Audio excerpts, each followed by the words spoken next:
Hello and welcome to another do-it-yourself repair guide from Espresso.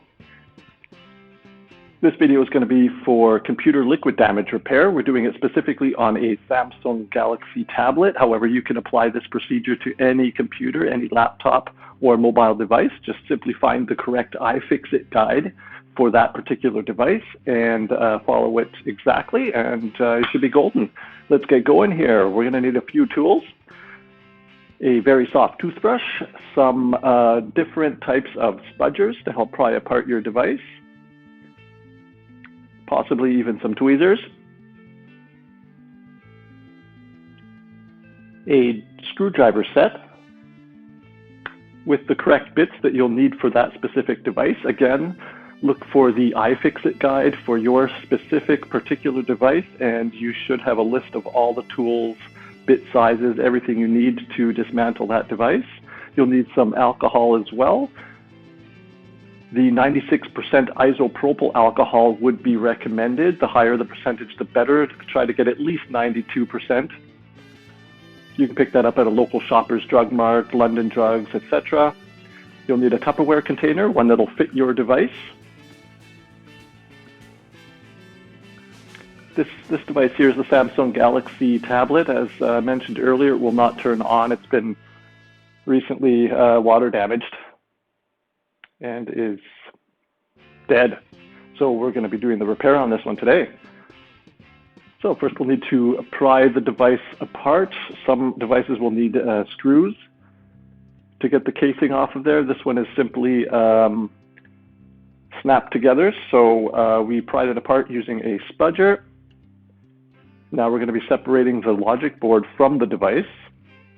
I think this one is fairly simple, has a few screws and a few cables connecting it. Be specifically cautious of the cables that you're detaching. Some of them have little clips that you need to first lift before sliding the cable out. Some of them just pop up and off. They're all different, so be sure to follow that iFixit guide exactly so you won't ruin your device. After that's been dismantled, then you can set the individual components aside as you dismantle it. Make sure to disconnect the battery first off. Remove the battery as well. You will not be doing any liquid damage repair on the battery itself. Do not soak the battery in alcohol whatsoever. You can clean the connecting cables that come from the alcohol that connect to your main board. You can clean those with alcohol and the toothbrush, but do not soak the battery itself. Once that's been dismantled, you can put the boards separately inside the Tupperware container. Do not pile them all in there. One board on top of the other will scratch the surfaces, possibly knock some chips or modules off of the board. You don't want that, so do them individually, separately, soaking them with alcohol on both sides, in and around. You don't need to use it too sparingly. You can go ahead and dump quite a bit of alcohol on that so it is at least a little bit submerged. Swish the water back and forth and around. That will help loosen the corrosion left behind by water or sugars left behind by any juices, wine, etc. Let it soak for about 5 to 10 minutes at least in the alcohol. No longer than that though. I would recommend about 5 to 10 minutes per each board. When you pull them out after it's been soaked, let it drip off of there. Make sure it's still damp. It still needs to be a little bit moist, a little bit wet, because we will be brushing this lightly with a toothbrush afterwards. So soak the boards first, swish the water, or the alcohol around in there so it touches all the surfaces. Let it soak for about 5 to 10 minutes. Remove from the Tupperware, set aside while still damp.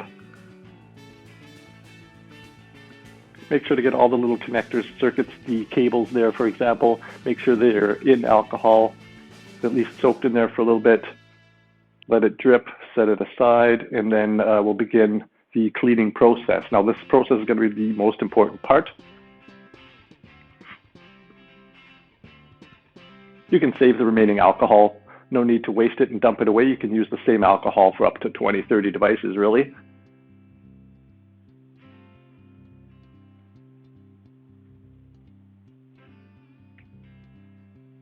So then we'll be cleaning the surfaces gently but thoroughly with a toothbrush,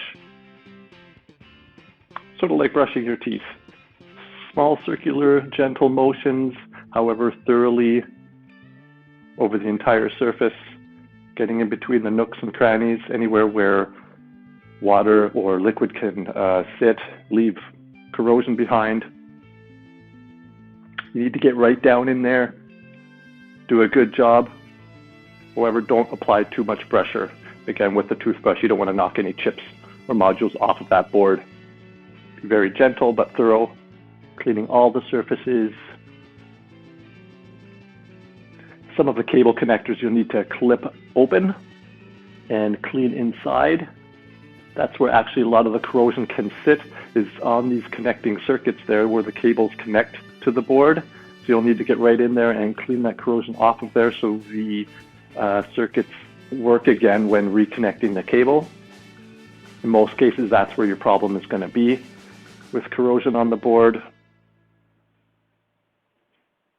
So, and if you've recently had liquid damage on your computer and it still turns on, I mean, it's not a good idea to turn it on and test it after there's liquid been spilled on it. It's best to just leave it off, turn it upside down with the lid open, like an upside down V shape, let it air for at least a couple hours, and then apply this procedure here.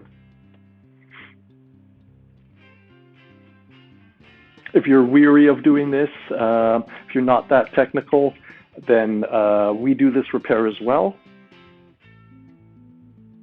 You can just give us a call at 587-333-8636 if you're in and around the Calgary or Edmonton area in Alberta, Canada.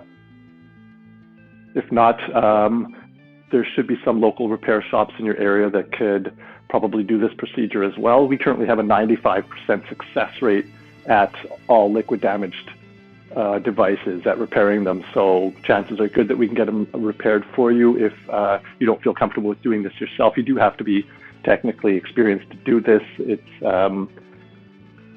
very sensitive. This work is very sensitive. It's hard to get in there, dismantle the entire unit and reassemble it after doing the cleaning.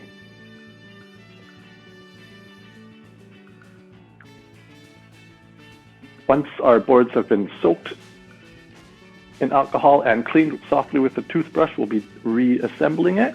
Make sure to let it dry for at least a couple hours before reassembling it, or use a hair dryer on the cold setting. Helps speed the process. Snap it all back together, apply some pressure. In this case, we're going to need to apply pressure all the way around the casing, making sure it's flush afterwards. And that's about it for the procedure in total. That should do it. Let's try to turn it on here. And voila, there we go. Successful liquid damage repair. Again, contact us if you don't feel comfortable with doing this yourself, 587-333-8636, or visit our website at techespresso.ca. That's TECHESPRESSO.ca.